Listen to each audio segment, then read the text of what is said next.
Hello everyone, आप सब कैसे हैं। मैं उम्मीद करता हूं कि बहुत अच्छे होंगे और अपनी पढ़ाई को बहुत अच्छे से कर रहे होंगे। मैं Akash Kumar Bhadana ICT virtual classroom में आपका बहुत बहुत स्वागत करता हूं मेरे प्यारे बच्चों। जैसा आपको पता है कि हमारी 8th क्लास है और 8th क्लास में हम लोग पॉलिटिकल साइंस देख रहे हैं और पॉलिटिकल साइंस के अंतर्गत जैसा आपको पता है कि हमारा लेसन नंबर 1 जो है वो आपका प्रारंभ हो रखा है और लेसन नंबर 1 को हम लोग आपका देख रहे हैं। 2 लेक्चर अभी तक हम लोग इसमें वो अपना कंटिन्यू कर चुके हैं और लेक्चर में देखिए हम लोग देख रहे हैं भारतीय संविधान। इसको हम लोग आपका देख रहे थे। अब हम जो है बच्चों इससे आगे बढ़ेंगे और आज कोशिश करेंगे कि हमारा जो आपका पूरा चैप्टर है संविधान के विषय में हमने पढ़ा, जो उसकी आपकी जनरल चीजें थी वो आपका सारी हम लोगों ने आपका बहुत अच्छे से देखी और इसमें हमने आपका बात भी करी।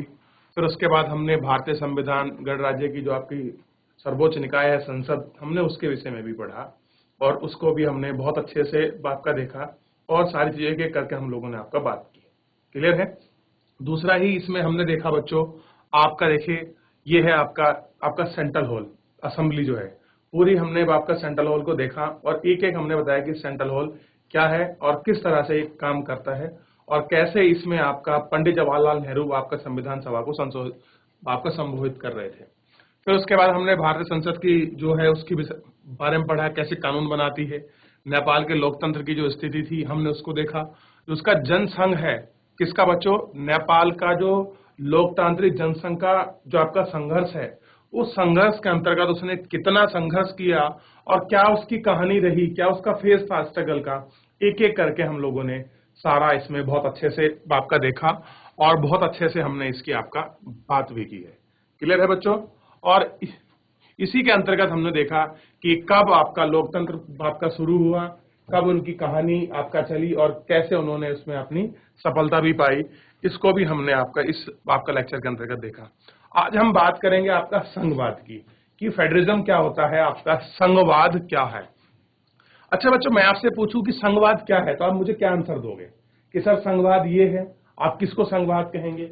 अब देखिए हमारे यहाँ जो आपका परिकल्पना की गई है, हमारे यहाँ संघ भी रखा गया है और आपका आपका राज्य भी है और हमारे यहाँ स्थानीय निकाय भी है, यानी कि सरकार केंद्र सरकार के अलावा और स्तर पर भी आपका सरकार होना संघवाद है। सिंपल ही समझिए, यानी कि केंद्र लेवल पर एक सरकार होगी, राज्य लेवल पर एक आपकी सरकार होगी और एक आपका स्थानीय लेवल पर भी क्या होगी, एक आपकी सरकार होगी। इसको ही कहेंगे संघवाद।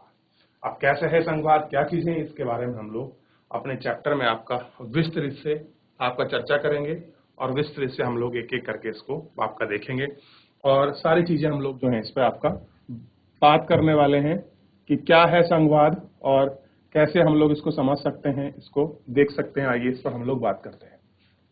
देखिए हम लोग बात कर रहे हैं आपका संघवाद की, फेडरलिज्म की।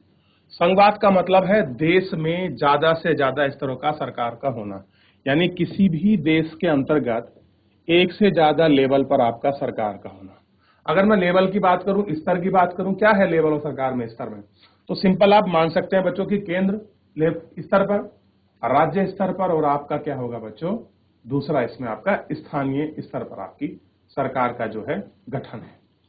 दूसरा इसमें देखिएगा आप लोग कि हमारे देश में राज्य स्तर पर भी सरकारें हैं, केंद्र स्तर पर भी, और पंचायती राज व्यवस्था इसका आपका तीसरा स्तर है।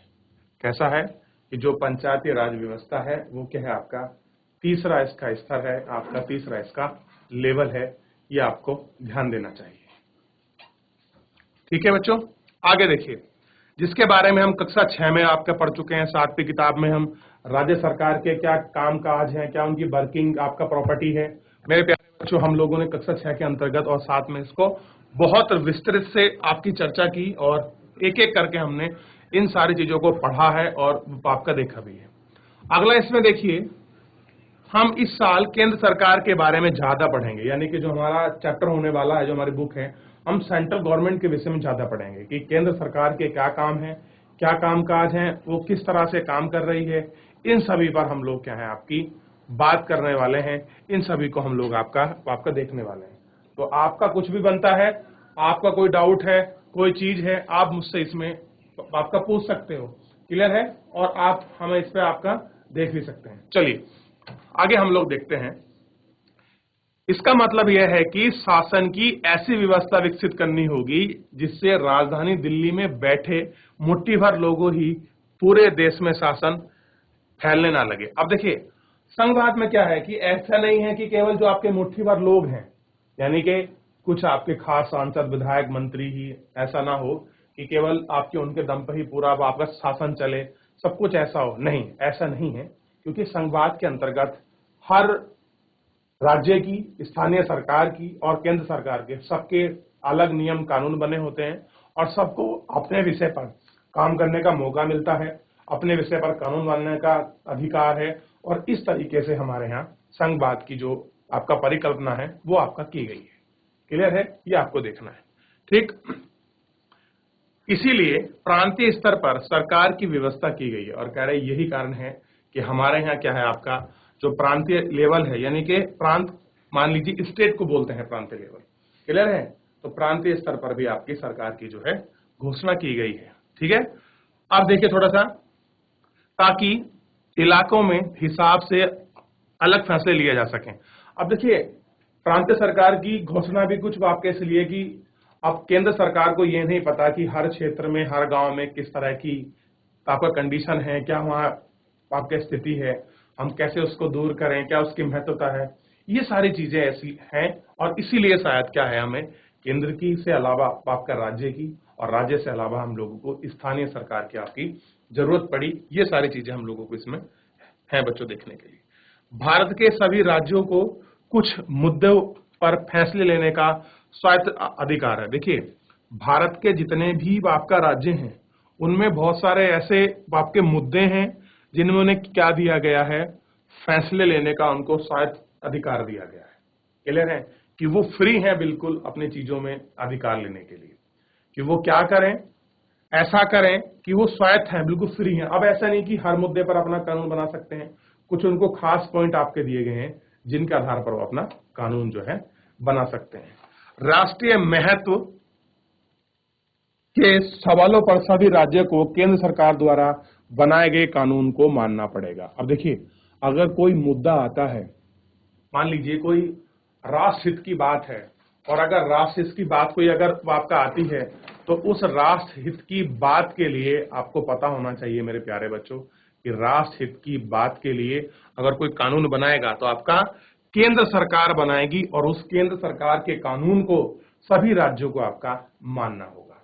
यानी कि अगर हम लोग बात करें कि राष्ट्र हित के मुद्दे पर कानून बनाने का अधिकार किसको है, तो आपका संसद को है। ये आपको ध्यान रखना है। देखिए, हमारे यहाँ अगर आप सिंपल करो तो आपकी 3 व्यवस्था आपको देखने के लिए मिलेगी। मैं आपको बताऊंगा अभी, जैसे बताया है, पहले स्तर पर आपका हो गया केंद्र,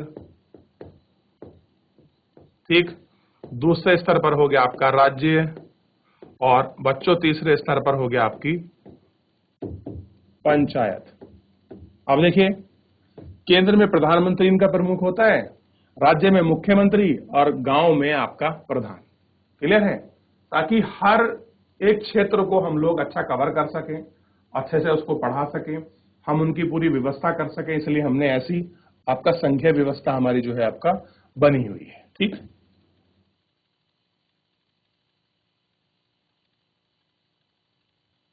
चलिए आगे देखते हैं और इसमें हम लोग थोड़ा सा और बात करते हैं। देखिए, कार्य क्षेत्र में स्पष्टता के लिए संविधान में कुछ सूचियां दी गई हैं। अब कह रहे कि केंद्र सरकार किस प्रकार से अपना काम करे, राज्य सरकार किस प्रकार से अपना काम करे, और पंचायतें किस प्रकार से काम करें। इसमें कुछ हमको सूचियां दी गई हैं, शेड्यूल बोलते हैं। और शेड्यूल के अंदर क्या प्रावधान किया गया है कि केंद्र आपका किन विषय पर अपना कानून बना सकता है, राज्य अपना किन विषय पर कानून बना सकता है, और साथ ही में आपकी पंचायत जो है वो किस विषय पर अपना कानून बना सकते हैं। आप देखेंगे कि कुछ ऐसे फैसले होते हैं, कुछ ऐसे विषय हैं जिन पर आपका सिर्फ आपका निर्णय लेने का अधिकार किसको है, ग्राम पंचायत को होता है। क्लियर है? आगे देखिए, और उसमें क्या दी गई है, आपकी सूचियां दी गई हैं। इसमें बताया गया है कि कौन से स्तर की सरकार किन मुद्दों पर कानून बना सकती है, यानी कि किस लेवल के पर आपका कौन सी सरकार कानून बना सकती है। ऐसा नहीं है मेरे प्यारे बच्चों कि अगर केंद्र सरकार को कानून बनाना है और उस विषय पर आपका राज्य सरकार कानून बना रही है। नहीं, ऐसा नहीं है। कुछ मुद्दे ऐसे भी हैं जहां केंद्र सरकार और राज्य सरकार मिलकर अपना कानून बनाती हैं। उन विषयों को हम बोलते हैं आपका समवर्ती सूची का विषय। क्या बोलते हैं? समवर्ती सूची का विषय हम लोग इनको बोलते हैं। क्लियर है? इसके साथ ही संविधान में यह भी तय करता है कि प्रत्येक स्तर की सरकार अपने कार्य के लिए पैसे का इंतजाम कहां से कर सकती है।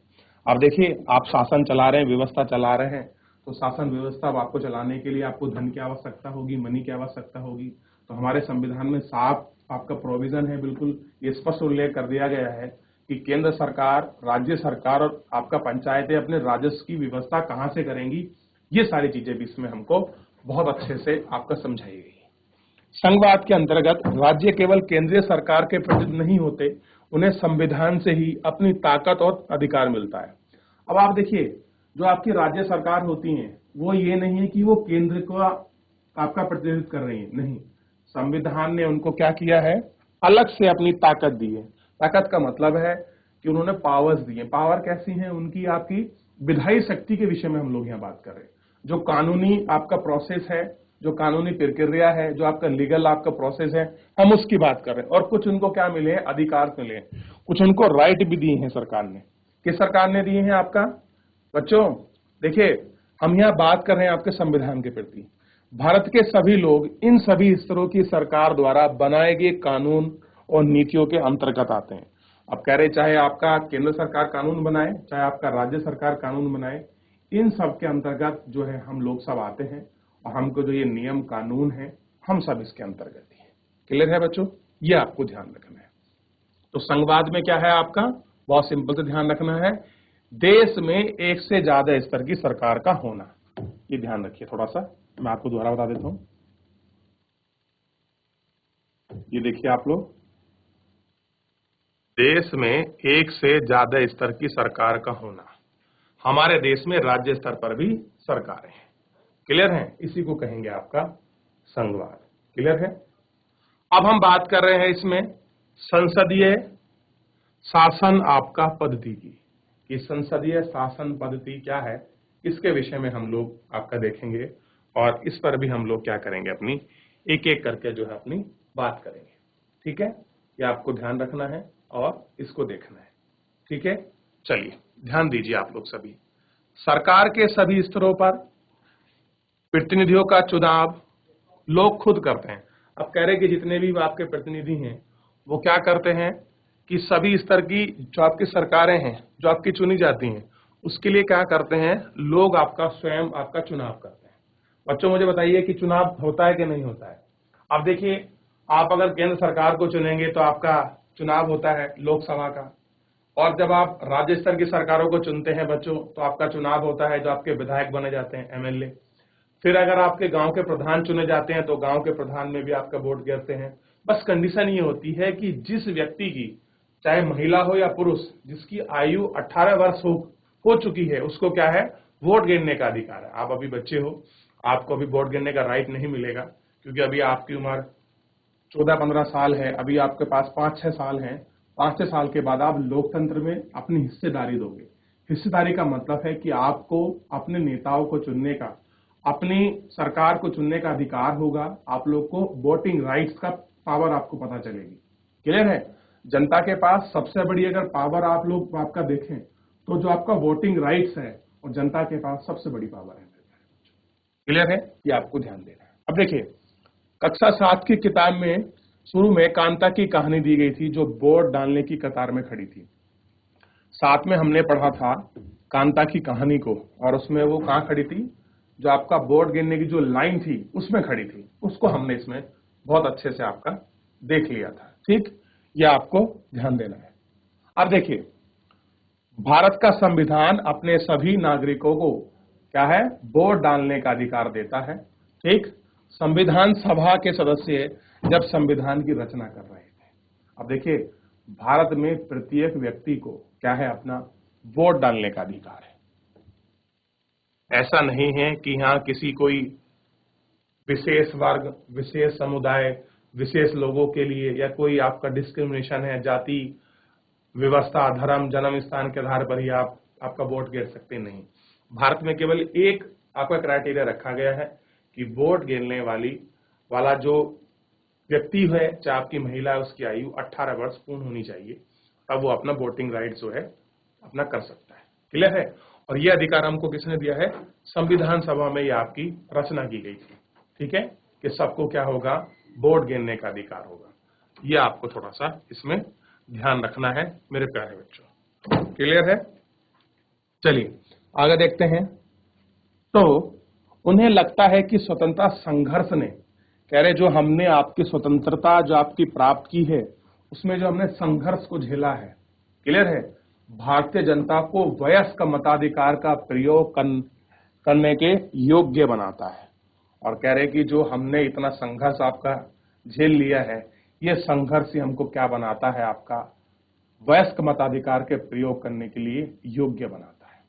उन्हें विश्वास था कि इसमें न केवल लोकतांत्रिक सोच व तौर तरीकों को क्या मिलेगा? आपका प्रोत्साहन मिलेगा, बल्कि जाति, वर्ग, औरत मर्द के फर्क पर भी आधारित ऊंचे नीचों की भीड़ों को भी तोड़ा जा सकता है। अब देखिए, इसमें यह व्यवस्था की गई है, आप वोटिंग राइट्स में कोई किसी कास्ट पर नहीं है, कोई किसी का डिस्क्रिमिनेशन नहीं है आपका लिंग के आधार पर कि केवल महिला ही वोट गिर सकती हैं, आपके पुरुष वोट नहीं गिर सकते, ऊंचा नीचा ऐसी कोई बेड़ियां नहीं, सबको तोड़ दिया गया है। सबके लिए समान अधिकार है, वोट गिरने का जो राइट्स है वो सबके लिए बिल्कुल समान रखा गया है। क्लियर है मेरे प्यारे बच्चों? देखिए, आप अभी जब इन चीजों को व्यवहारिक रूप से पढ़ते हैं, तो अगर कुछ चीज समझना है तो आप लोगों को वो सब चीजें चेक करनी चाहिए आपको ग्राउंड लेवल पर। ग्राउंड लेवल पर कैसे चेक करेंगे? आपको अभी वोट डालने के अधिकार के विषय में इतना नहीं पता है, क्योंकि आप लोगों ने कभी उसका प्रयोग ही नहीं किया है। तो जो आपके घर में बड़े हैं, आपके मम्मी पापा, आपके टीचर्स, आपके बड़े भाई, आप उनसे पूछना कि हम लोग वोट क्यों गिरते हैं और हमारे वोट की क्या आपकी महत्वता है। क्या हम लोग सदियों से वोट गिरते आ रहे हैं या कुछ समय हमें आपका प्रोविजन मिला है? अगर कोई किसी व्यक्ति को वोट गिरने नहीं देता, उसके लिए क्या आपके प्रोविजन है, क्या चीजें रखी गई हैं? ये सारी चीजें अगर आप लोग पूछते हैं, क्यूरियोसिटी आपके अंदर है, तो देखिए ऑब्वियस बात है कि आपको उन सब चीजों को आपको प्रैक्टिकल समझने का आपको मौका मिलेगा। बहुत सारी चीजें ऐसी होती हैं कि हम नहीं समझा पाते, लेकिन आप अगर व्यवहारिक रूप से उसको सीखते हैं तो वो चीज आपके प्रैक्टिकल जो है आपके लाइफ में हमेशा आपको याद रहता है। क्लियर है? चलिए आगे देखते हैं। सार्वभौमिक आपका मताधिकार का मतलब, एक शब्द आया है सार्वभौमिक मताधिकार का मतलब कि अपने प्रतिनिधियों के चुनाव में देश के सभी लोगों की सीधी भूमिका होती है। अब देखिए, जब देश में आपका चुनाव होता है तो देश में चुनाव के समय आप लोग खुद देखेंगे कि क्या है बच्चों, कि प्रत्येक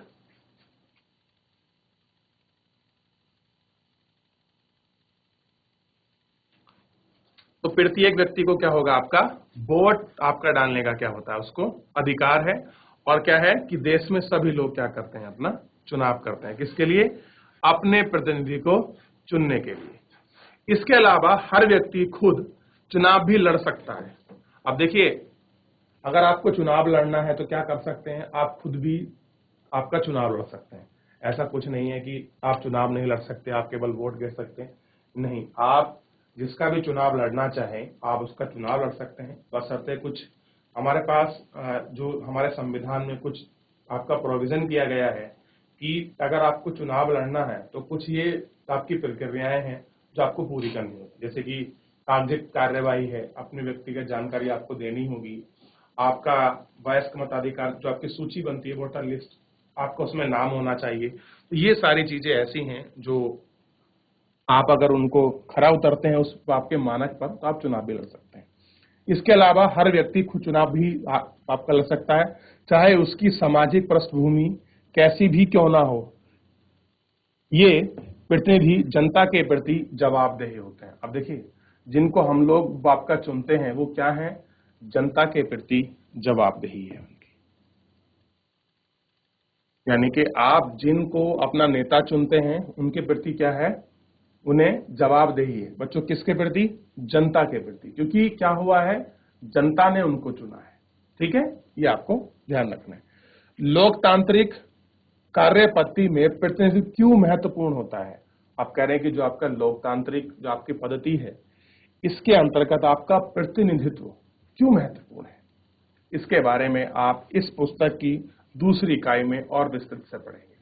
अब देखिए, हम लोग एमपी चुनते हैं, एमएलए चुनते हैं, एमपी चुनकर देश में केंद्र सरकार पर, केंद्र लेवल पर अपनी सरकार बनाते हैं और फिर हमारा राष्ट्र नेतृत्व होता है। उसी प्रकार हम लोग अपने विधायकों को चुनते हैं और राज्य स्तर पर अपनी सरकार बनती है। फिर गांव में हम लोग गांव के प्रधान को चुनते हैं। तो ये सारे हम प्रतिनिधित्व क्यों करते हैं और क्यों है ये महत्वपूर्ण, सीधे ही हर कोई शासन क्यों नहीं कर सकता, इसके विषय में आप लोग आगे भी पढ़ेंगे, ठीक है, और इनको भी हम लोग देखेंगे। चलिए आगे देखिए। अब देखिए, जब आपका चुनाव होता है तो कुछ आपका इस तरह से आप लोग देखते हैं कि लोग आपका वोट गिनने के लिए आपका पहुंचते हैं। आप उसको देख सकते हैं कि कैसे लाइन होती है। और आज के समय में तो आप देखते हैं कि चुनाव का जो अधिकार है वो क्या है आपका बच्चों, एक हम लोग उत्सव के रूप में बनाते हैं चुनाव को, क्योंकि हमको अपनी सरकार को चुनने का मौका मिलता है हर 5 वर्ष के अंतर्गत। क्लियर है, ये आपको ध्यान रखना। तो एक बार आप इस इमेज को अच्छे से देख भी लीजिए। देख लिया बच्चों, ध्यान रहेगा इतना आपको। चलिए अब बात कर रहे हैं आपका शक्तियों का बंटवारा, कि कैसे आपका शक्तियों का बंटवारा किया गया है, इसको देखते हैं। संविधान के अनुसार सरकार के 3 अंग हैं। अब देखिए, संविधान के अनुसार क्या है, सरकार के 3 अंग हैं। सबसे पहले आपको देखना है कि वो कौन कौन से अंग हैं जिन पर हम लोग आपका बात कर रहे हैं। एक है विधायी पालिका। विधायी से ही आपका साफ क्लियर हो रहा है, जो आपका विधान बनाए, जो आपका कानून बनाए, क्लियर है, उसको बोलते हैं विधायी। दूसरी है आपका कार्यपालिका, जो आपका कामकाज देखती है, जो आपका शासन व्यवस्था देखती है, जो आपका शासन चलाती है। और आपका तीसरी है बच्चों न्यायपालिका। क्या है, न्यायपालिका। तो 3 अंग हैं और इन 3 अंग के आधार पर ही क्या है, जो हमारी यह शासन व्यवस्था जो है वो हमारी आपका चल रही है। विधायिका, कार्यपालिका और आपका न्याय आपकी पालिका, इन्हीं के आधार पर जो है हमारी सरकार का जो है पूरे अंग है 3 ये महत्वपूर्ण। क्लियर है, कानून कौन बनाएगा, कौन उसका पालन करवाएगा, और न्यायपालिका क्या है। अब देखिए, हमारे यहाँ आप लोग देखोगे कि कार्यपालिका और विधायी पालिका से हमने न्यायपालिका को बिल्कुल पृथक रखा है। पृथक का मतलब अलग रखा है कि कार्यपालिका और विधायी पालिका क्या नहीं कर सकते, न्यायपालिका में अपना इंटरफेयर नहीं कर सकते। अब देखिए, सुप्रीम कोर्ट भी आपका बोलता है कि अगर कोई आपका फैसला गलत बताती है केंद्र सरकार या कुछ ऐसा करती है तो तुरंत उनके प्रति आपका जवाबदेही कि वो आपका नोटिस भेजता है। क्लियर है, ये आपको ध्यान रखना चाहिए। देखिए,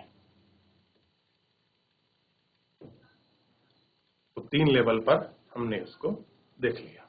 आगे देखिए, विधायी में हमारे निर्वाचित प्रतिनिधित्व होते हैं। कह रहे जो आपकी विधायी पालिका है, इसमें क्या होते हैं, हमारे जो आपके निर्वाचित हैं, जिनको हमने आपका चुना है, वो होते हैं।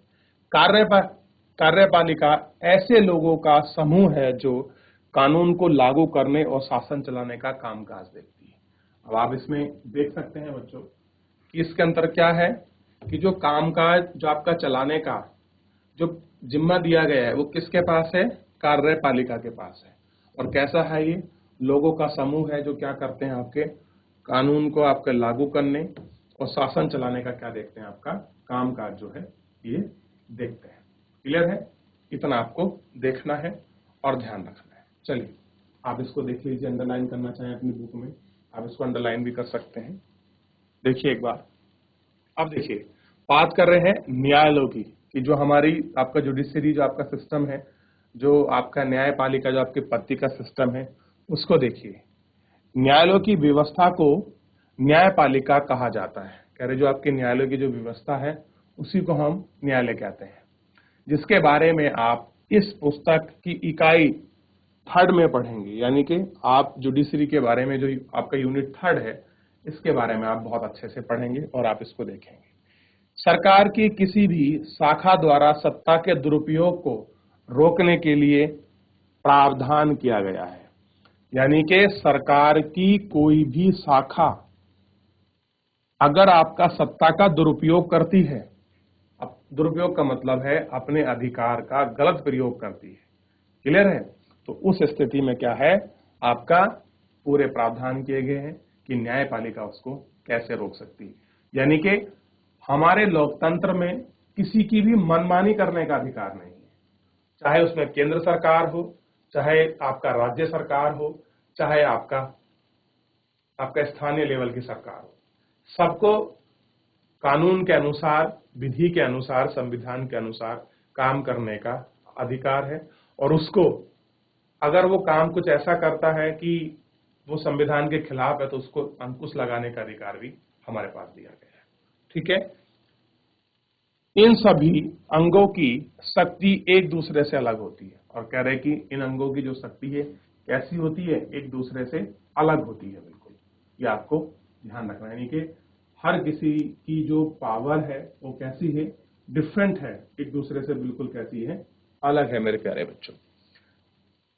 शक्ति के इस बंटवारे के आधार पर प्रत्येक अंग एक दूसरे पर अंकुश रखता है, और कह रहे हैं कि शक्ति का कुछ हमने ऐसा बंटवारा किया गया है कि एक दूसरे पर वो क्या रखता है, अपना अंकुश। अंकुश का मतलब उसको लगाम लगा के रखता है, और इस तरह तीनों अंग के बीच सत्ता का संतुलन बना रहता है। और कह रहे हैं कि इस प्रकार क्या होता है, जो आपकी तीनों सत्ता है, जो आपकी तीनों है, विधायिका, कार्यपालिका और आपका न्यायपालिका के बीच क्या है, आपस में जो बैलेंस है वो आपका बना रहता है। आप इसको एक बार देख लीजिए, कुछ पूछना है तो आप मुझसे पूछ सकते हैं।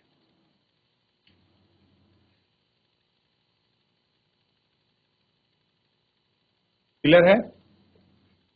तो इसको इतना हम लोगों ने आपका देखा। एक बार पीछे मैं आपको बता दूं कि कैसे हम लोग कहां से शुरुआत किए थे। संघवाद से हम लोग अपने टॉपिक की शुरुआत किए थे।